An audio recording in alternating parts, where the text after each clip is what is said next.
Bismillahirrahmanirrahim. Assalamualaikum warahmatullahi wabarakatuh.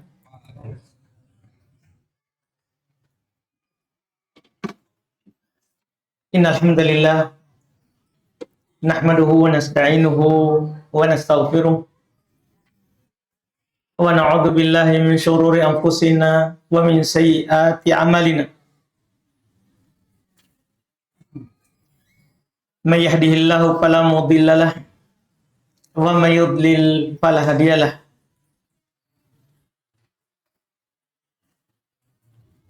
Asyhadu an la ilaha illallah wahdahu la syarikalah wa asyhadu anna Muhammadan abduhu wa rasuluh sallallahu alaihi wa ala alihi wa ashabihi wa man tabi'ahum bi ihsan ila yaumiddin. Amma ba'd.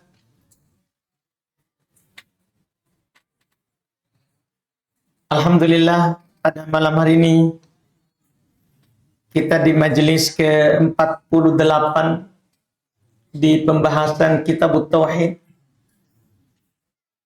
Kita pada malam hari ini akan masuk di bab tanpa judul dari penulis, tapi kelihatan dari ayat yang belum sebutkan judulnya adalah terkait dengan bahayanya mengingkari nikmat Allah.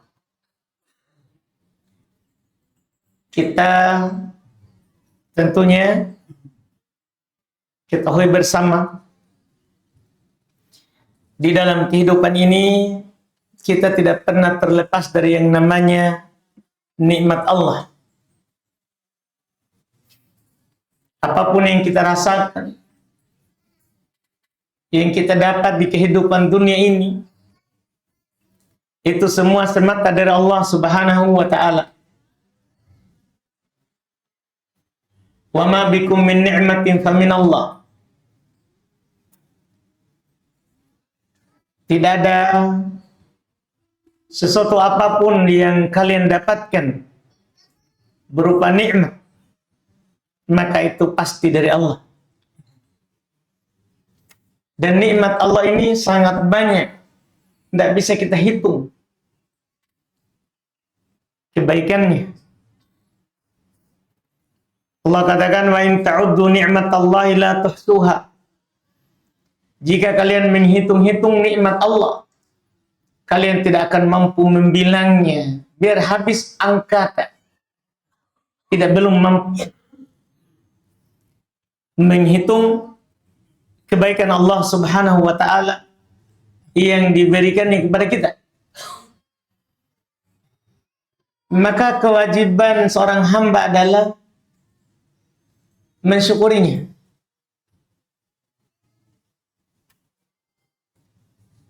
Ini perintah Allah di Quran. Balillaha fa'budu wa kum minasyakirin. Bahkan hanya kepada Allah kalian beribadah dan jadilah orang-orang yang bersyukur. Ini perintah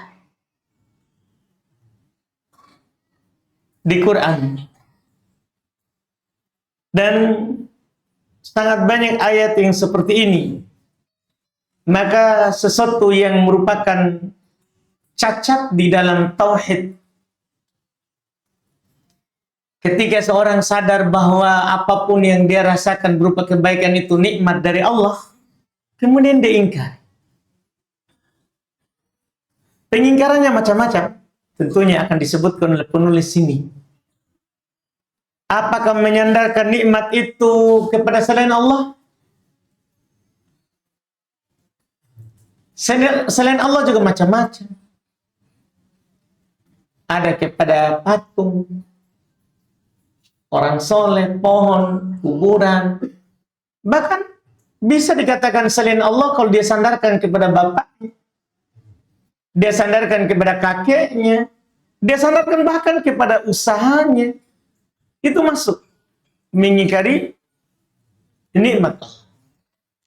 Ini tentunya bab, alhamdulillah, bab yang sangat bagus sekali, karena banyak orang itu tahu itu nikmat dari Allah, tapi lisan tidak terdidik untuk menyandarkannya kepada Allah. Ini masalah kita.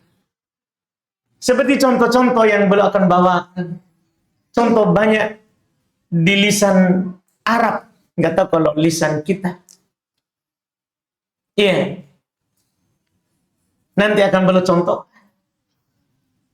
Ada orang berkata, ini harta saya dapatkan dari bapak-bapak saya. Dia sandarkan kepada bapak. Bukan kepada yang memberi nikmat.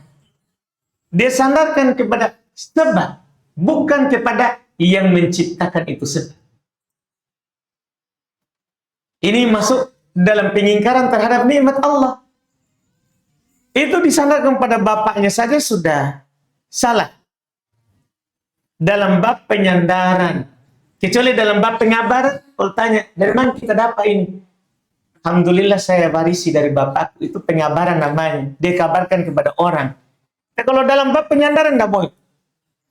Jadi bedakan itu. Bab berita, kita beritakan, sama bab penyandaran. Kalau berita boleh. Boleh kita memberitakan ke orang bahwa ini saya dapat dari si fulan. Berita. Bukan penyandaran. Kalau penyandaran tidak boleh. Ini dari Allah. Ada ucapan nanti bab berikutnya lagi. Ini dari Allah. Kemudian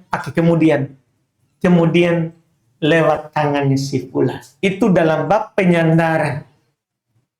Dalam bab penyandaran. Iya.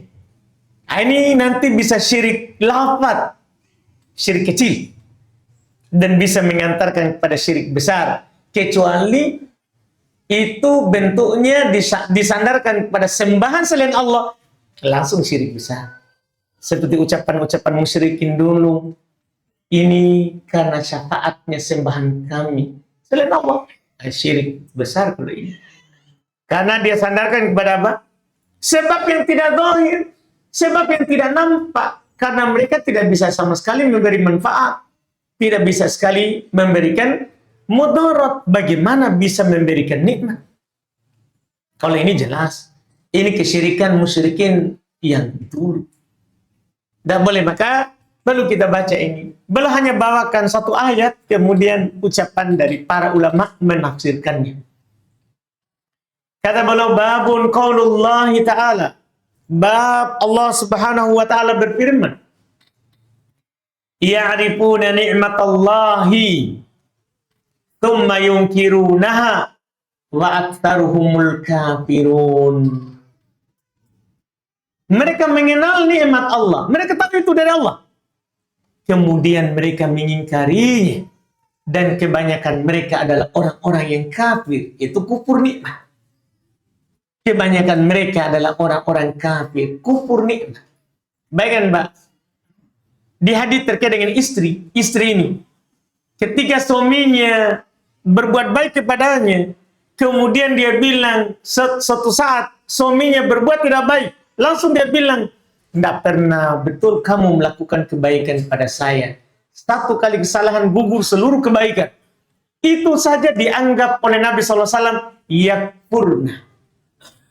Mereka telah ingkar, kafir terhadap kebaikan suaminya. Ini hanya kebaikan suami ini yang terbatas sesuai dengan kemampuannya.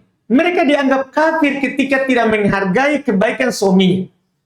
Yakfurna, kata Nabi. Mereka telah kafir terhadap kebaikan suaminya. Bagaimana kalau ada orang mengingkari kebaikan yang di langit, yang tidak bisa kita hitung? Ya, kebaikan suami bisa hitung oleh istrinya. Iya. Itu saja dianggap kafir. Ketika Nabi menyebutkan bahwa kebanyakan perempuan itu adalah penghuni neraka, salah satu cirinya adalah yakfurnal ashirah. Dia kafir terhadap ashirah, usaha suaminya, kebaikan suaminya. Iya, kebaikan suaminya. Itu dianggap kafir.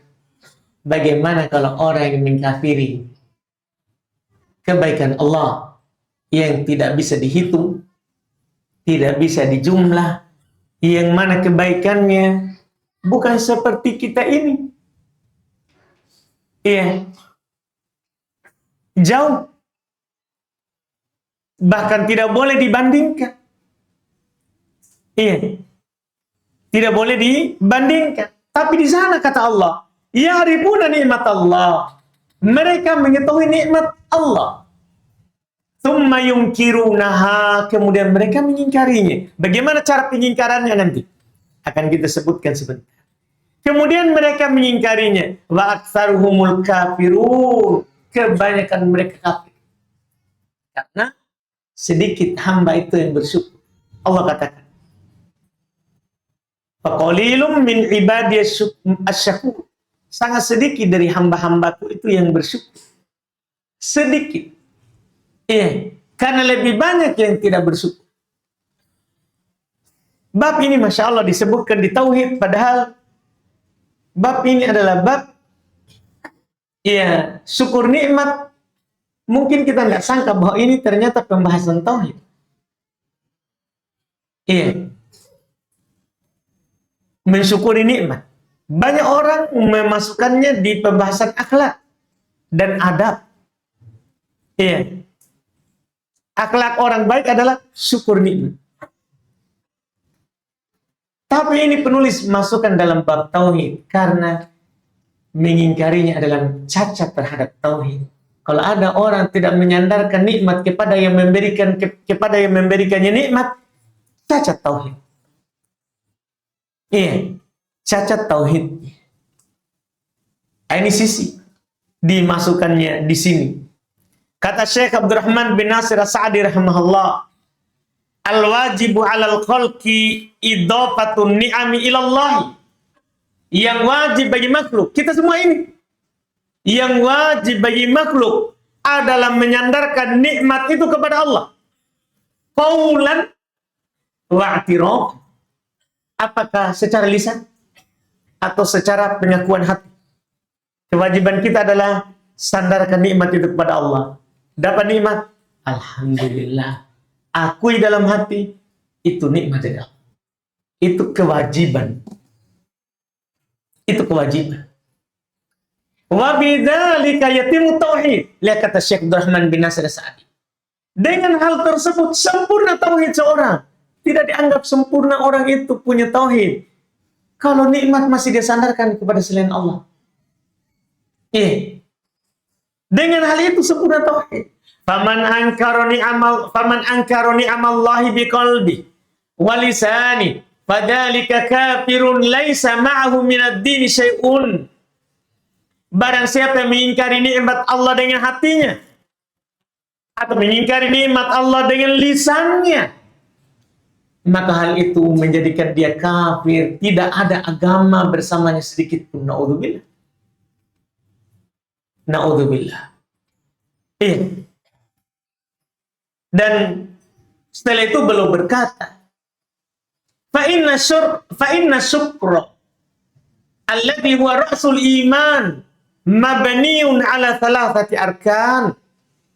Sungguh kesyukuran yang dia merupakan ra'sul iman. Kesyukuran itu ibaratnya kepalanya itu keimanan. Kalau ini syukur itu kepalanya. Yang lain itu cuman tangan, kaki. Kepalanya itu syukur.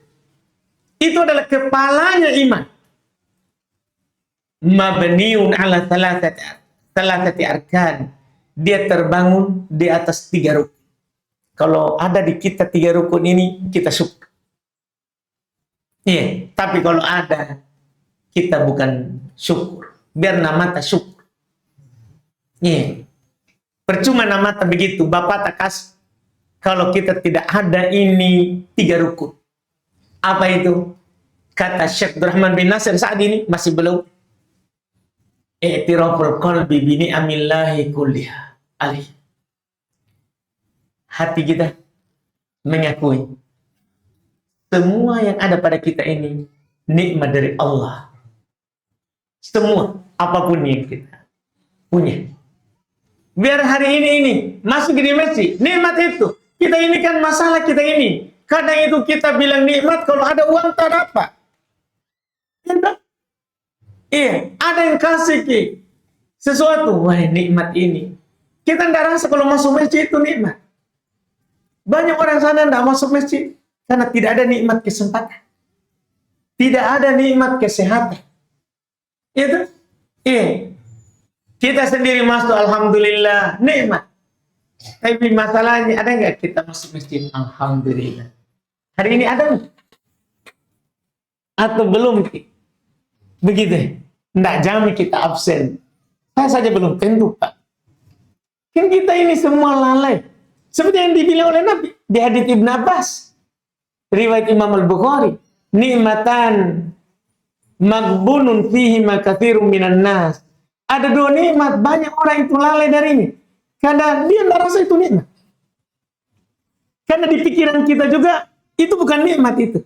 Nikmat itu dapat rezeki bagus, bulan ini hasil tak baik, banyak. Baru kita anggap, alhamdulillah. Jadi kadang itu kita syukur, satu kali sebulan. Kalau kita dapat gaji. Syukur-syukur itu tukang batu, hari Sabtu.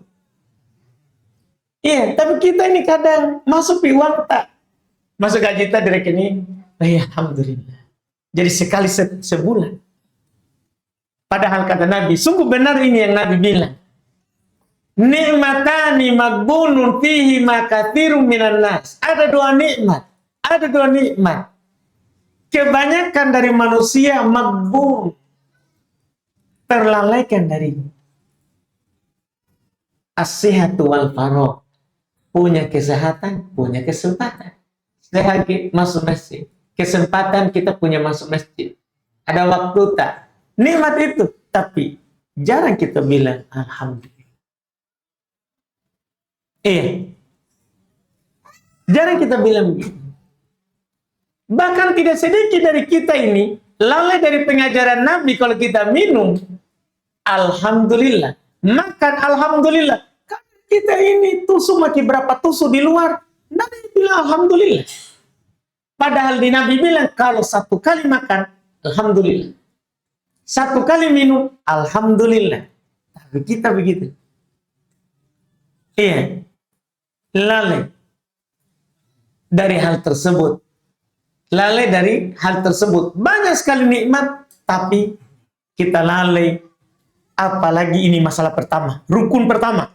Mengakui dengan hati. Apa yang dikatakan oleh Syekh Abdurrahman tadi. Rukun nikmat pertama, rukun syukur pertama, mengakui dengan hati. Bahwa ini semata dari Allah. Rukun kedua kata beliau, wattahaddus biha wassana 'ala Allah biha. Menceritakannya dan memuji Allah atas nikmat tersebut. Ucapkan dengan lisan, sudah akui dengan hati, bilang dengan lisan, alhamdulillah. Itu rukun kedua. Ketiga, wal isti'anatu biha ala ta'atil mun'im wa ibadatih. Kita menjadikan nikmat itu sebagai bantuan. Kepada kita untuk melakukan ketaatan terhadap al-mun'im yang memberi kita nikmat. Yang memberi kita nikmat. Jangan lupa itu rukun ketiga. Kalau kita dapat kebaikan, maka harus menjadi pembantu kita dalam melakukan ketaatan kepada Allah. Sebagian orang, naudzubillah, makin banyak nikmatnya makin jauh. Sebagian orang begitu. Maka sungguh yang dikatakan oleh Allah ini benar. Ya'rifuna ni'matallahi tsumma. Mereka tahu itu dari awal. Kebaikan dari Allah ini. Kemudian pakai kata tsumma, Pak. Tsumma itu tarohi, ada jedahnya. Kan enggak semua orang itu, Pak, dapat nikmat langsung lupa. Enggak, pakai tsumma. Ada jaraknya. Sekarang dia tahu nikmat Allah itu. Tapi lama-lama yungkiruna. Kemudian dia mengingkarinya. Naudzubillah. Lama-lama lupa hati kita mengakui bahwa ini murni dari Allah. Lama-lama karena nikmat itu berulang. Yang berulang ini bahaya. Berulang, biasa lagi. Tidak ada alhamdulillah tak. Lama-lama bahkan kita tidak pakai dalam ketaatan kepada Allah. Bangga makin. Alhamdulillah, syukur kita dapat nikmat umroh. Alhamdulillah. Itu namanya kita pakai ketaatan kepada Allah. Lihat mikir dulu waktu ta'awam. Pikir ke umroh. Nah, kita pikir mana? Singapura. Nih, gitu kita pikir, apalagi kita pikir, Ajisan. Apa dulu kita pikir? Masa lalu itu, di? Iya. Kan begitu orang, Mbak. Iya, di sana ada orang dapat nikmat banyak, dia aja umroh, dia aja haji. Padahal haji, dia tinggal daftar misalnya di pemerintah. Daftar, tunggu 5 tahun, 6 tahun, haji. Tapi orang, dia tidak bisa mengeluarkan beberapa ratus juta, puluh juta untuk ibadah. Padahal itu karena nikmat dari Allah. Tapi kalau dia keluar negeri, dia keluarkan banyak uang. Ringan. Itu bahayanya. Makanya Allah katakan di Quran, "Lau basatallahu rizqa li ibadihi labaghu." Kalau Allah sekiranya membentangkan nikmatnya, rezekinya kepada semua hamba, itu mereka melampaui batas. Seandainya semua orang kaya, melampaui batas. Tidak ada semua kapan di Makassar. Melampaui batas. Melampaui batas orang. Iya. Karena banyak orang itu dapat nikmat, lupa si pemberi nikmat, Al-Mun'im, yang memberikan kepadanya nikmat itu. Dia lupa. Ini yang dikatakan oleh Syekh Abdurrahman bin Nasir As-Sa'di rahimahullah. Iya. Ini yang beliau katakan. Kemudian juga ada ucapan yang bagus juga. Iya. Dari Syekh bin Baz rahimahullah. Beliau Masya Allah, kalau Syekh Abdurrahman bin Nasir Sa'di kan memang langsung mengatakan bahwa ini mensyukuri nikmat itu wajib, mengingkari kekafiran. Setelah itu beliau sebutkan 3 rukun syukur nikmat. Kalau Syekh bin Baz lain lagi. Iya. Sisi lain yang beliau sebutkan dari bab ini, kata Syekh bin Baz, aradal muallif al-hattu 'ala al-i'tirafi bi ni'amillahi wa syukrihi 'alaiha wa isnadiha ilaihi hatta ya'lam al-'abdu annahu makhluqun marbubun wa anna hadhihi an-ni'ama min rabbih jalla wa 'ala laysat bi quwwatihi wa asbabihi. Masya Allah. Ini saya rasa bagus. Iya. Penulis menginginkan dari beliau sampaikan bab ini ke kita. Yaitu Syekh Muhammad bin Abdul Wahab rahimahullah sebagai ahli tauhid. Menyampaikan kepada kita orang-orang yang belajar tauhid. Beliau ingin mendorong kita, mengajak kita untuk mengakui nikmat Allah. Itu yang mau beliau sampaikan. Karena beliau sampaikan ayat. Mereka tahu itu nikmat Allah. Kemudian mereka ingkari. Kebanyakan mereka kafir. Penulis sebenarnya bukan mau bilang bahwa kalian kafir, kalian ingkar nikmat. Bukan itu yang beliau inginkan. Beliau ingin kita mengakui nikmat yang Allah berikan kepada kita. Akui mati saja. Ini yang kita punya, nikmat dari Allah. Itu yang beliau inginkan. Belum tidak mau kita dibilang kamu kafir, kamu ingkar nikmat. Tidak. Belum ingin kita adalah mengakui nikmat yang ada pada kita. Setelah kita akui, kata beliau wa syukri 'alaiha. Kita mensyukurinya. Karena kalau kita akui itu dari Allah, pasti lisan tak gerak sendiri itu. Lisan tak akan gerak sendiri. Alhamdulillah. Iya. Kemudian wa isnadiha ilaihi, dan menyandarkan kepadanya. Sandarkan kepadanya. Laisat biquwwatihi wasbabi. Jangan sandarkan kepada kekuatanmu. Jangan sandarkan kepada sebab yang kamu lakukan. Iya, jangan sandarkan pada sebab. Jangan sandarkan kepada kekuatan. Kenapa? Kata beliau, walau sya'allahu la salabahul quwwata wal asbab. Karena sebenarnya jika Allah mau, Allah ambil itu kekuatan. Allah ambil itu sebab. Iya kan? Kan begitu. Berarti ini murni bukan karena kekuatan kita. Berarti ini murni bukan karena sebab yang kita lakukan. Bukan. Karena kalau karena sebab, Pak, kita bisa pahami sekali, saya yakin. Kalau sekedar karena sebab, kalau sebab semata ini, maka tentunya rezeki kita akan sama kalau bisnisnya sama. Nah, jangan main bisnis. Kalau kita tidak main bisnis, mungkin. Ketika kita menikah, pasti kita akan sama-sama punya anak. Kalau memang karena sebab, kita pasti sama-sama akan punya anak. Kalau kita menikah. Iya. Kalau karena sebab. Banyak orang di sana bilang, kalau mau ke anak perempuan, naik ke di sebelah kiri. Turun ke di sebelah kanan. Ilmu lagi ini, yang ngaji tua. Seakan-akan itu kita sendiri.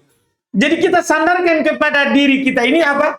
Yang menjadikan itu. Padahal di Quran, yahabu liman yasha'u inatha.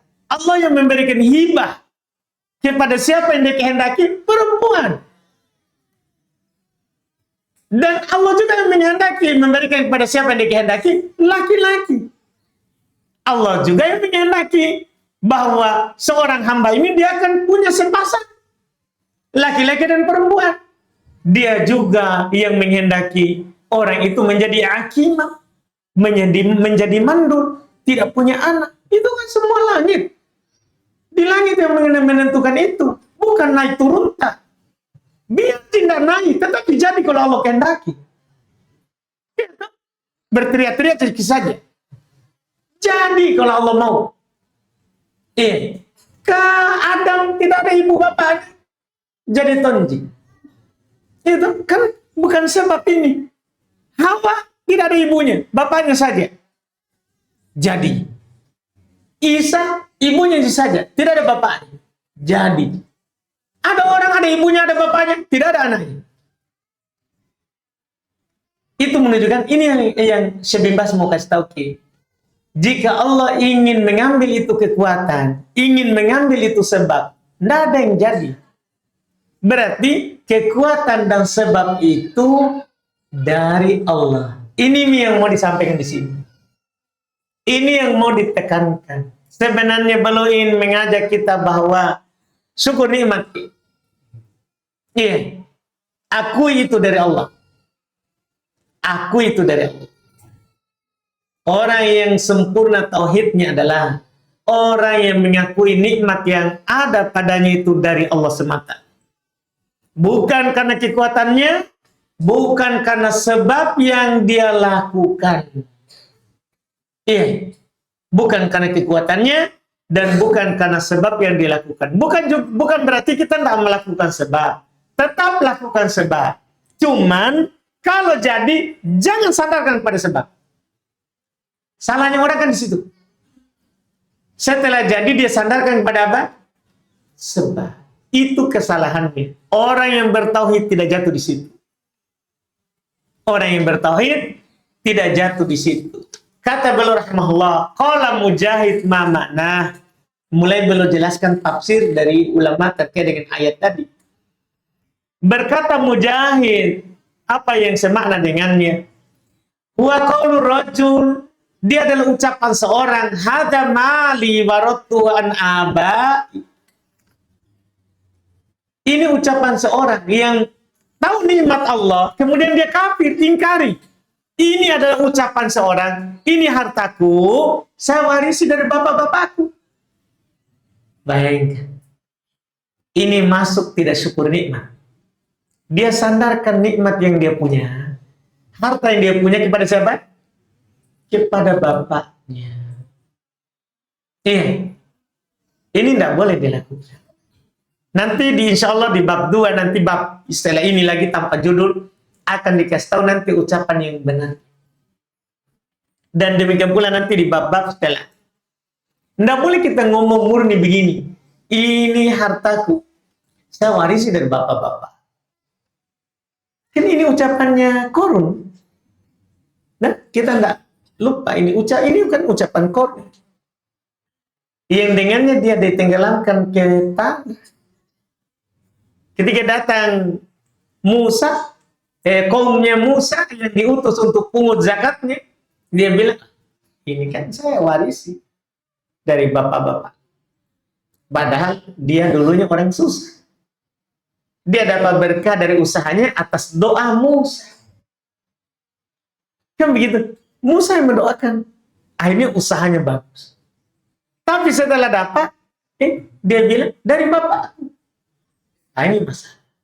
Mereka tahu itu nikmat dari Allah, tapi mereka ingkar. Ini ucapan Mujahid. Wa qala Aun ibn Abdillah, berkata Aun ibn Abdillah, yaqulun, mereka berkata, yaitu kebanyakan orang bilang, laula fulan lam yakun kada, sekiranya bukan karena si fulan tidak akan terjadi ini. Itu ternyata itu ayat tadi. Ini tafsirnya Aun ibn Abdillah. Seandainya bukan karena si fulan, tidak akan jadi ini. Ternyata itu adalah, kita tahu nikmat Allah, kita ingkari. Iya, tidak boleh kita ngomong murni begitu. Iya, seharusnya laula Allah, seperti ucapan sahabat. Sekiranya bukan karena Allah, kami tidak dapat petunjuk, kami tidak berada di atas Islam. Iya, boleh disebutkan itu sebab, tapi jangan digandengkan dengan Allah. Apalagi menyebutnya sendiri. Nanti diajarkan yang benarnya. Kita harus bilang, ya ini karena keutamaan dari Allah, kemudian karena sebab si fulan. Sebab yang dipuji Allah karena sebab si fulan. Kemudian jangan pakaikan dan bahkan. Iya. Tapi kalau kita mau bilang, kita katakan ini keutamaan semata dari Allah, lebih bagus lagi. Iya, karena salah itu kita menyebut sebab, melupakan yang menciptakan sebab. Allah Subhanahu wa Ta'ala. Ini ucapan di ayat tadi. Laula fulan lam yakun kada. Kalau bukan karena si fulan, maka tidak akan terjadi yang demikian. Kan banyak di orang ini. Banyak di luar sana orang ngomong begini. Itu namanya penyandaran nikmat kepada selain Allah.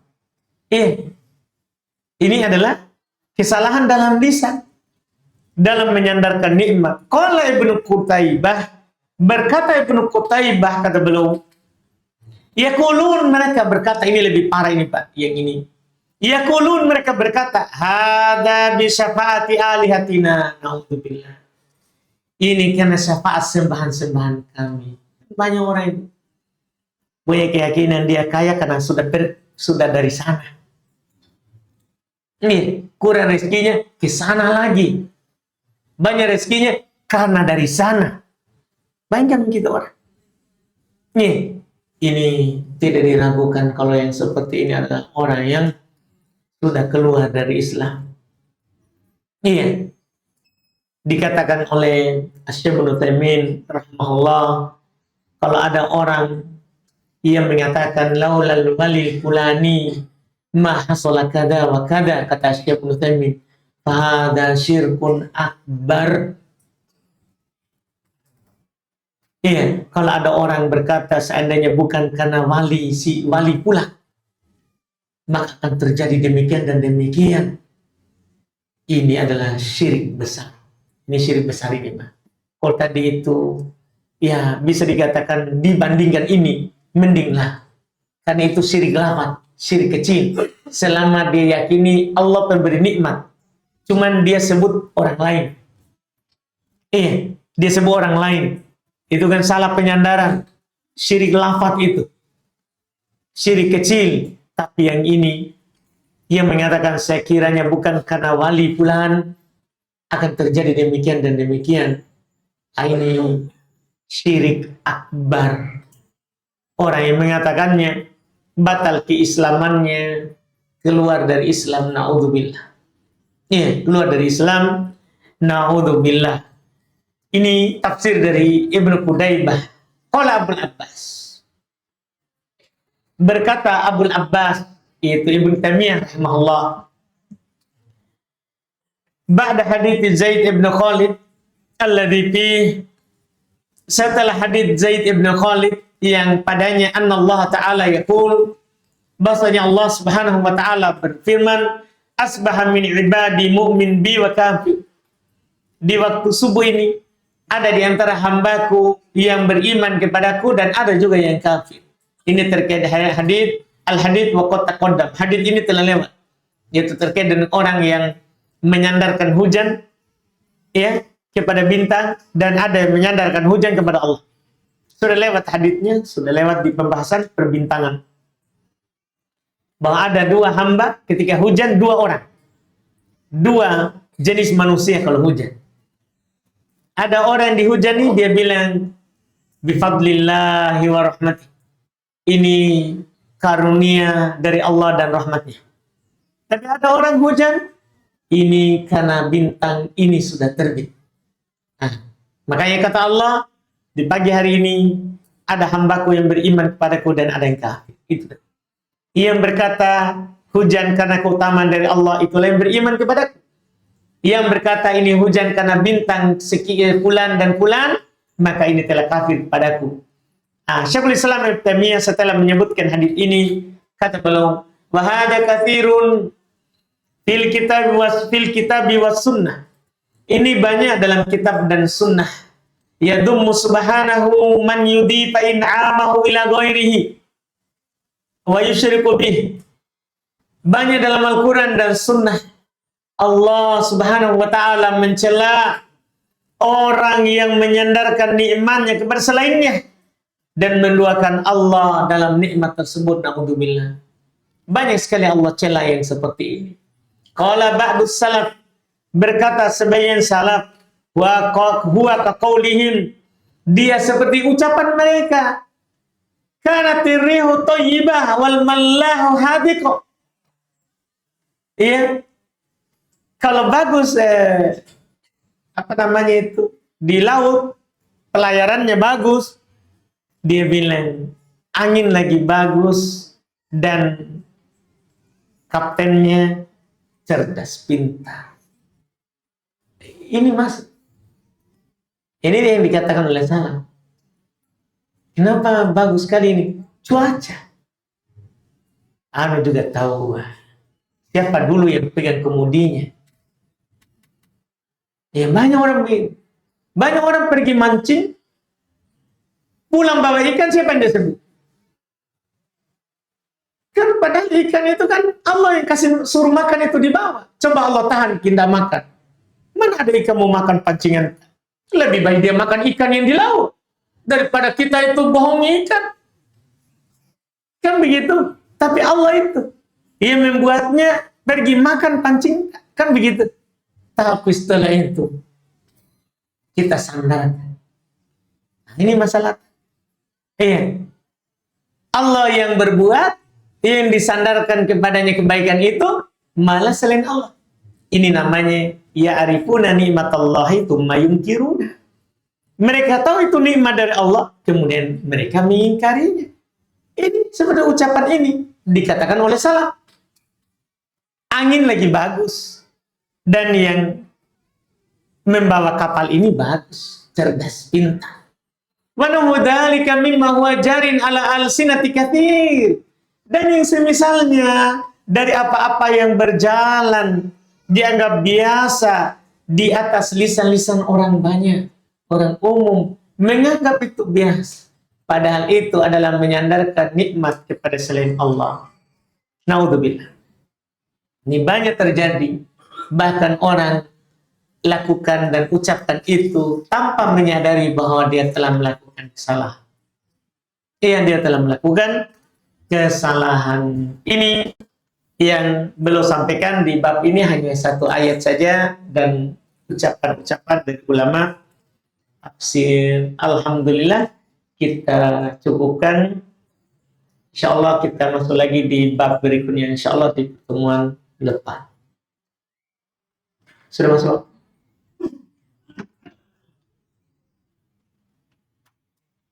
Belum? Baik.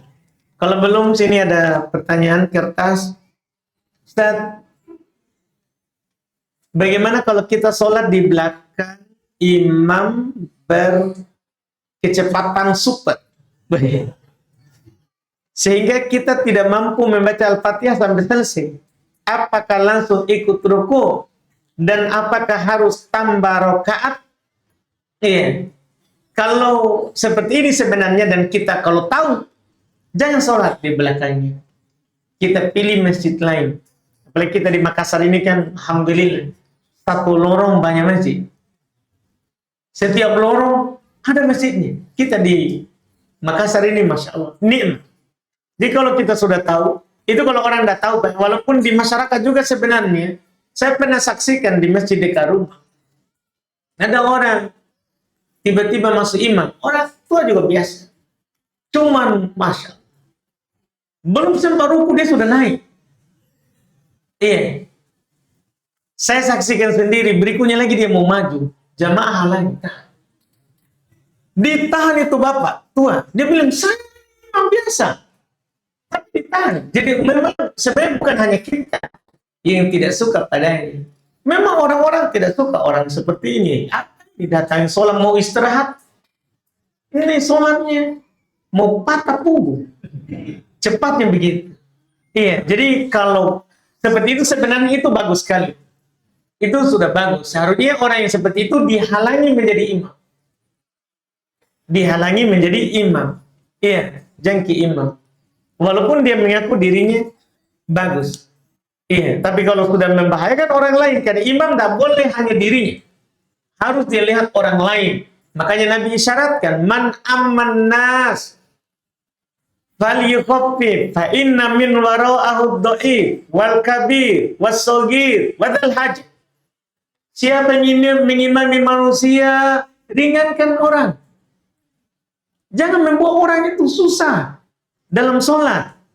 Iya, permudah. Karena di belakangnya ada orang tua, ada orang sakit, ada anak kecil yang tidak bisa lama. Iya, tidak bisa juga cepat-cepat, nanti dia malah ketawa. Apa ini? Iya, itu ada anak kecil dan ada dal hajah, ada orang memiliki kebutuhan. Ini kan diisyaratkan apa? Supaya imam itu jangan dirinya saja, harus dia lihat dulu ke belakang. Makanya Nabi itu kalau sebelum imam belum lihat ke belakang, bukan hanya mengatur sholat. Siapa ini di belakang? Kalau orang-orang kuat semua, panjang. Kalau banyak orang-orang yang tidak kuat, pendek. Ya itu yang dilihat. Ini yang saya maksudkan adalah imam itu jangan dirinya saja yang dipedulikan, harus lihat orang. Iya, maka bagi kita ini, jika kita tahu seperti itu, maka kita boleh cari masjid lain. Tapi kalau kita masuk dan dia ternyata seperti itu, maka kita ganti rakaat yang kita tidak baca Al-Fatihah. Karena Al-Fatihah adalah rukun sholat. Karena Al-Fatihah adalah rukun sholat. Ini harus kita menggantinya. Karena Nabi katakan, la sholata liman lam yaqra' bi Fatihatil kitab. Tidak ada sholat bagi orang yang tidak baca Al-Fatihah. Jadi apa yang kita tidak baca Al-Fatihah padanya, kita ganti. Kita naik lagi nanti, ya, di setelah ya salamnya Imam Pulhan.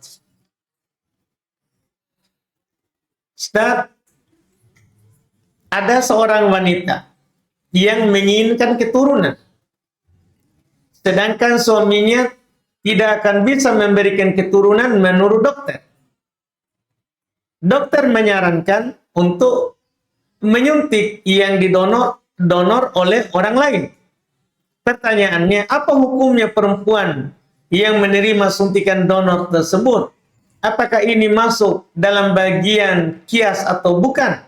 Kalau bukan, kenapa? Kalau iya, apa yang terjadi pada apa ini? Ilatnya.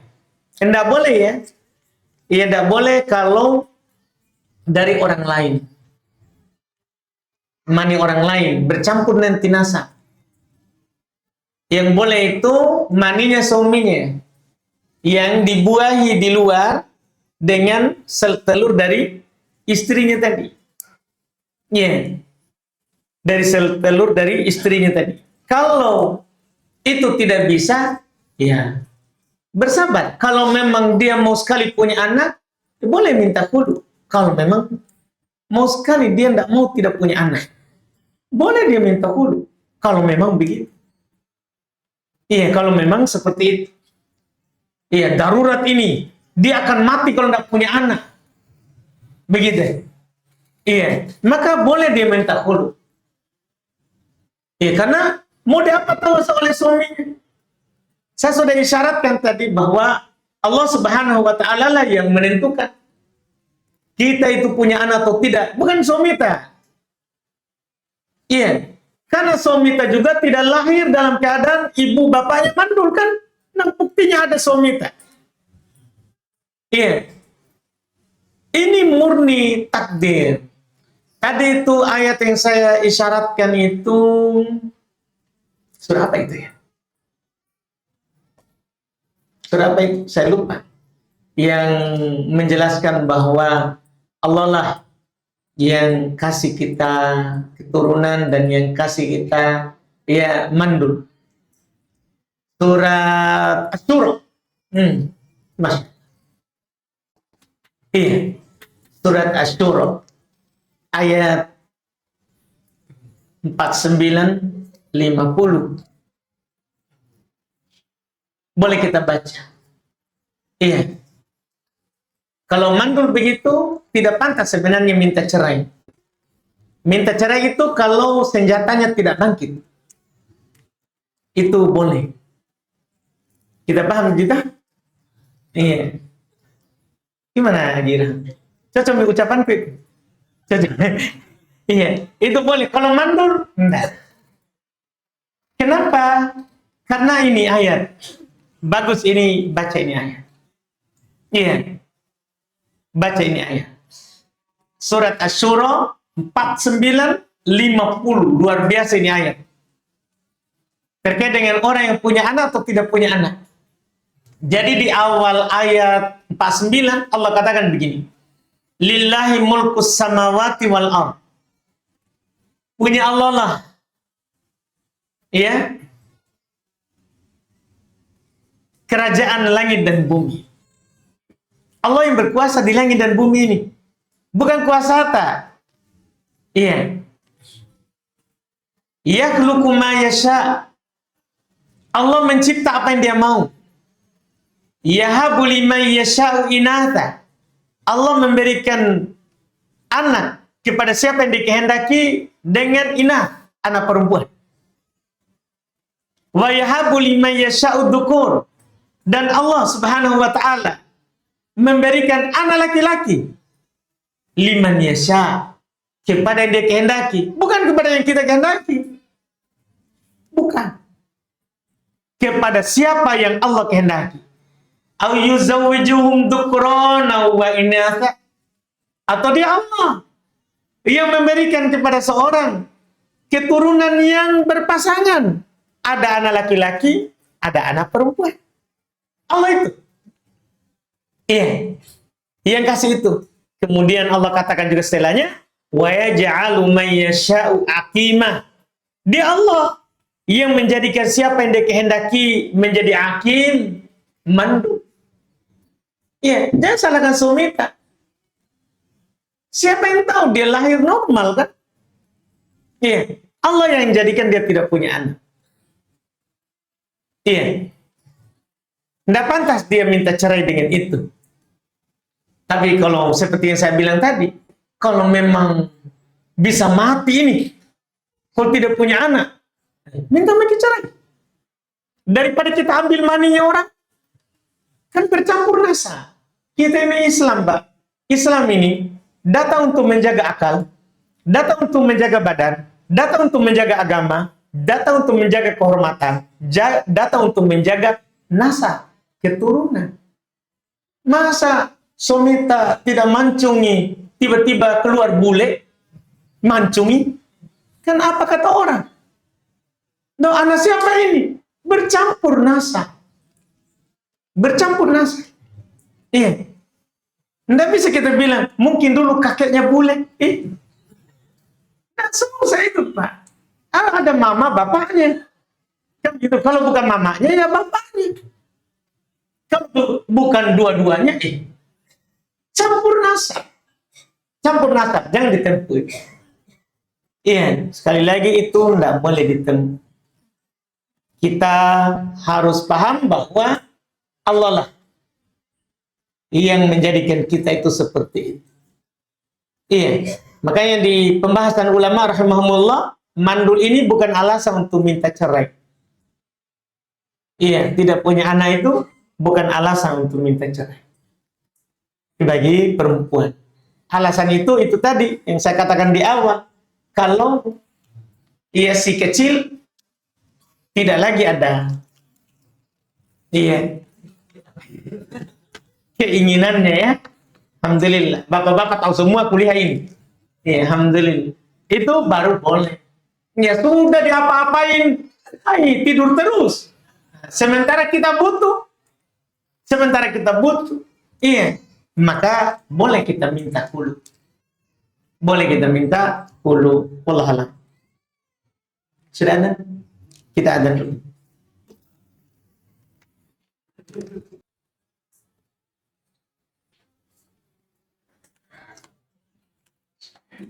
Baik, ini kita lanjut sedikit. Di sini ada pertanyaan lagi, Ustaz. Apa yang kami lakukan ketika menghadiri majelis ilmu di masjid? Apakah sholat tahiyat masjid atau langsung duduk mendengarkan kajian Ustaz? Boleh langsung duduk dan sunat tahiyat masjid jika ada tempat, ada lapang. Kenapa saya boleh bilang langsung duduk? Kan pernah di masa Nabi SAW ada 3 orang datang. 1 orang masuk masjid, lihat kajian, langsung maju, duduk depan. Yang tidak disebutkan dia sholat. Cuma maju, duduk depan. 1 orang lagi duduk di belakang, malu-malu. Padahal depan kosong. Malu-malu dia. 1 orang lihat, dia pergi. Tidak masuk. Maka Nabi menyatakan yang tadi pergi, dia berpaling, Allah berpaling dari. Tadi yang duduk di belakang malu-malu, Allah malu-malu padanya. Yang maju ke depan, Allah maju padanya. Tapi poin saya bukan di situ. Itu masalah dalam menuntut ilmu. Bahwa kita itu kalau ada majelis, tidak boleh pergi. Iya. Kalau kita lihat, ramai ini, ada apa ini? Masuk ya. Jangan pergi. Iya. Masuk. Karena dengan sebab itu Allah menghadap kepada kita. Itu kalau dalam bab lihat majelis atau mendengarkan ada majelis. Iya, kalau ada majelis diumumkan, pergi. Jangan kita malu-malu. Iya, jangan kita berpaling. Nah, ini kalau yang itu. Tapi yang menjadi poin saya adalah tadi itu. Masuk, maju, duduk. Nabi tidak bilang kepadanya, oh, kau dulu, sholat. Tahiyat masjid. Itu menunjukkan, itulah yang saya bilang tadi. Boleh masuk, langsung duduk. Untuk istifadah, mengambil faedah dari ilmu. Tapi, dari sisi lain, boleh juga kita tahiyat masjid. Boleh. Iya. Dengan catatan, jangan diganggu orang. Tidak boleh dikasih geser orang. Tidak boleh itu orang kasih bangun orang di tempat duduknya gara-gara dia mau sholat. Jangan, tidak boleh. Iya. Itu tentunya adab dalam majelis. Kalau sempit tidak bisa sholat, jangan bilang, singgir dulu mau ke sholat. Jangan, langsung saya duduk. Kalau tidak ada tempat. Tapi kalau ada tempat, tidak apa, boleh kita sholat. Karena masuk dalam hadis juga, kan masing-masing ada hadis. Masuk juga dalam hadis, ya, idza dakhala ahadukumul masjid fala yajlis hatta yarka' rak'atayn. Apabila salah seorang dari kalian masuk ke masjid, maka jangan dia duduk sampai dia sholat 2 rakaat. Ini anjuran sunnah. Anjuran sunnah, bukan anjuran wajib. Bukan anjuran wajib, tapi anjuran apa? Sunnah. Jadi boleh kita lakukan itu. Boleh yang ini, boleh yang itu. Iya, boleh yang ini, boleh yang itu. Wallahu a'lam.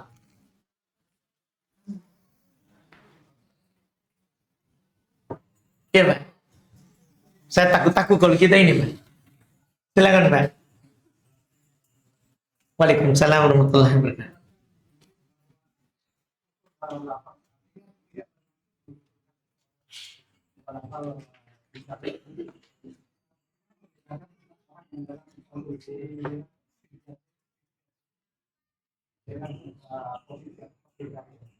Isti, istidraj. Baik, Pak. Kalau istidraj itu, Pak, kan dia lalai. Iya, itu dibilang istidraj.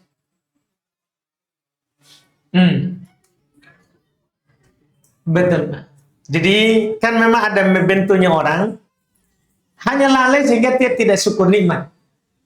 Tapi dia tidak sadar ke selain Allah. Kalau yang tadi itu, Pak, sudah lalai dia bilang seperti Korun, Pak.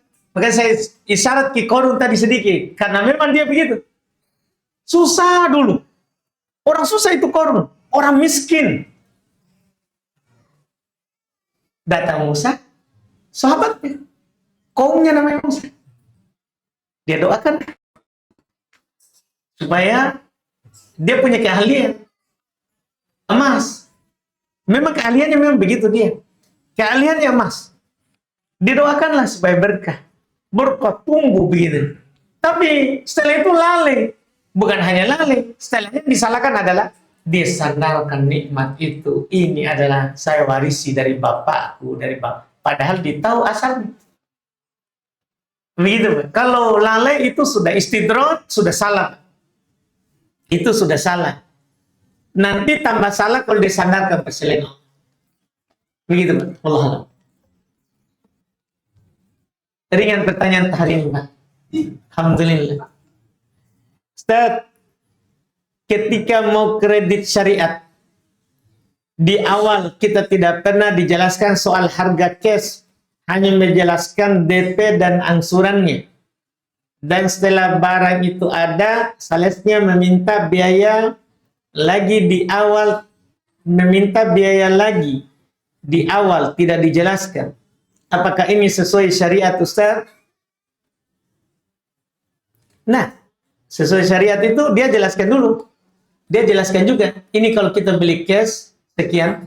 Tapi kalau dicicil, sekian. Setahun sekian, 2 tahun sekian.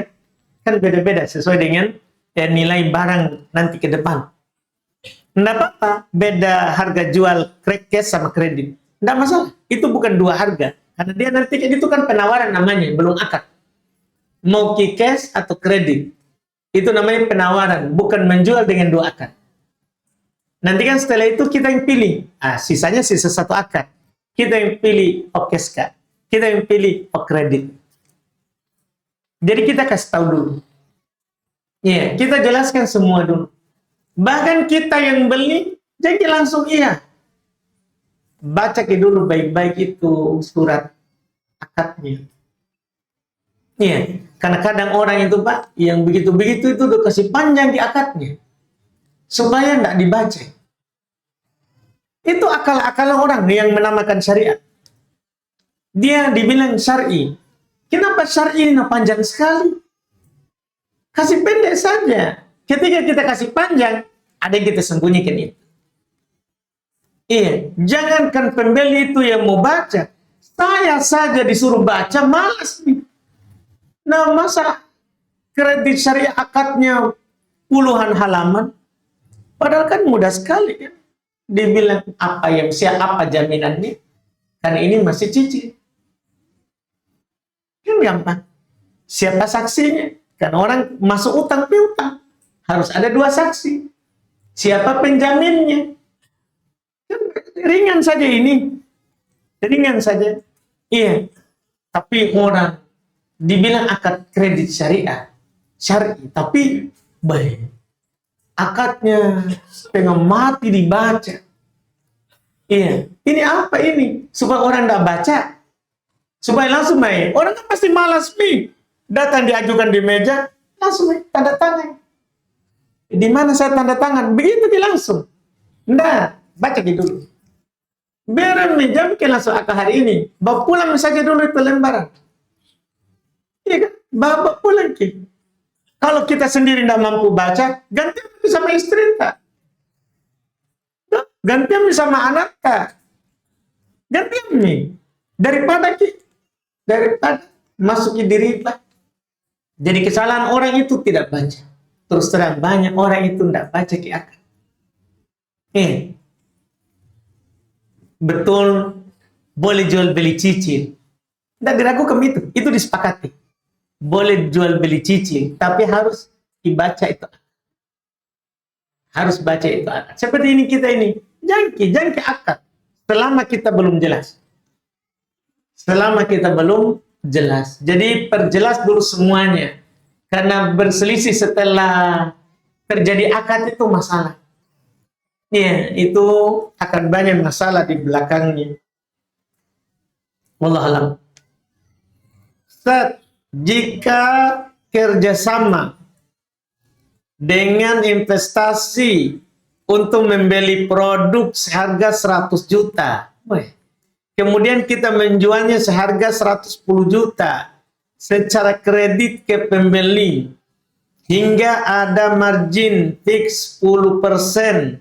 Bolehkah kita menjanjikan bagi hasil fix 5% untuk investor tiap bulannya? Margin 10%. Terus 5% untuk investor tiap bulannya. Nah, kenapa tiap bulan ini? Enggak sekali ini. Atau gimana ini? Kan 110 jadinya.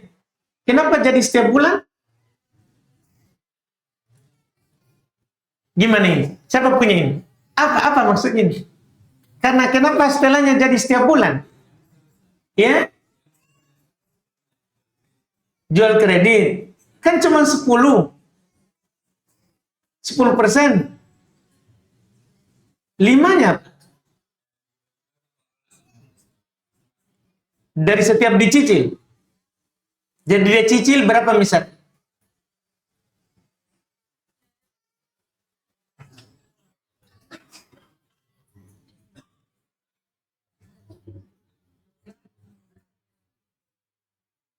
Kan berarti kelebihannya 10 juta.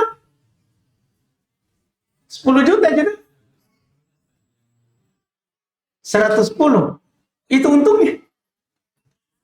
Modal kukira 100 juta. Itu berarti kan 10 juta itu. Ya? 10 juta itu. Yang dibaginya setiap bulan 5%. Berarti dalam sebulan ini berapa lama cicilnya ini? Setahun. Baik, setahun. 1 bulan berapa?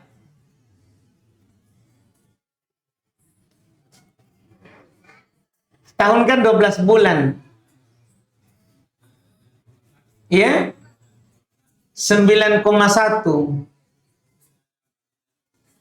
Ada margin 10 berapa? 1 bulan.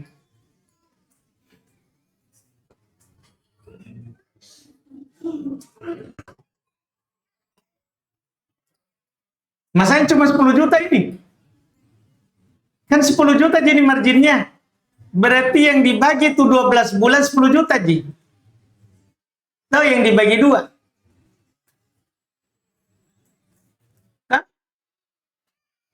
10 juta. Bagi 12 bulan berapa?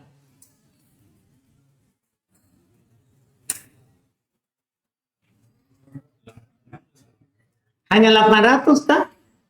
800 bagi 2. Jadi 400 untuk pemodal. 400 untuk pengelola. Rugi gitu. Bukan untung namanya. Buang-buang waktu. Masa sebulan hanya 400? Rugi, jangan masuk. Rugi waktu. Rugi waktu. Iya?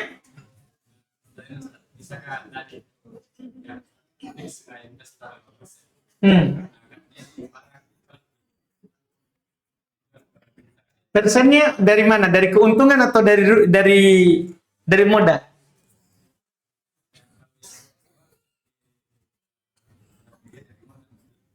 Dari modal. Gimana ceritanya? Nah, ada orang itu bisnis bagi hasil dari modal, Pak. Bagi namanya juga bagi hasil. Nah, dari hasil tuh. Masa dari modal? Tidak. Jadi setelah pemodal masukkan modal, bekerja, dan ini nanti hasilnya, kamu 30, saya 60. Kamu 30, saya 70. Iya, kamu 60, saya 40. Atau kamu 50, saya 50. Kalau ada hasilnya. Bukan berdasarkan modal yang dia kasih masuk. Gimana nih kalau modalnya udah terputar? Gini saja, Pak. Saya kasih tahu gini. Sekarang kita beli rumah, toh, lagi dibangun. Ini rumah. Lagi dibangun kan rumahnya ini. Anggaplah dibangun 6 bulan. Jadi sudah dicicil bulan depan sama orangnya. Sudah dikasih itu modal. Uang apa yang kita kasih itu? Nah, belum ini dijual. Belum pernah pakai. Orang kita baru kasih modal sekarang 100 juta beli ke barang. Bulan depan dikasih nih. Berdasarkan modalnya tuh. Berdasarkan modalnya. Belum apa-apa sudah dibagi uang. Ayo tunggu kerugian. Karena kita bilang dari modal. Soalnya kan orang dari hasil. Tuh. Ada di hasil baru kita bagi. Sehingga baginya nanti bisa banyak bisa sedikit. Tergantung persennya. Tergantung keuntungannya. Dan tidak selamanya itu 2 juta, 3 juta, 200 ribu, tidak selamanya. Jadi jangan dibagi modal. Tidak ada itu. Tidak. Iya, lama-lama nanti, gimana itu uang? Sudah lu bagi dari awal. Kan lu bagi modal. Gimana? Jangan masuk. Jangan masuk kalau dibilang bagi modal. Tahu? Modalnya orang dibagi-bagi, Pak. Setiap orang masuk itu pernah bagi-bagi. Ya toh, Pak? Jangan kalau kita bisnis yang lain nih saja. Karena keuntungannya juga sedikit sekali. Iya, 100 juta hanya 10 juta, 12 bulan. Capek. Tuh, lebih baik jual beras. Tuh, seperti Haji Syam. Iya. Itu capek itu, Pak, capek. Iya, 100 juta 1 tahun dapat 10 juta. Itu setahun Pak, jangan pikir 10 jutanya. Itu 12 bulan itu kita bagi itu 10 juta. Bagi 2 lagi. Lebih baik kita kasih puasa istri tak makan. Daripada itu. Jangan masuk kalau seperti itu. Allah.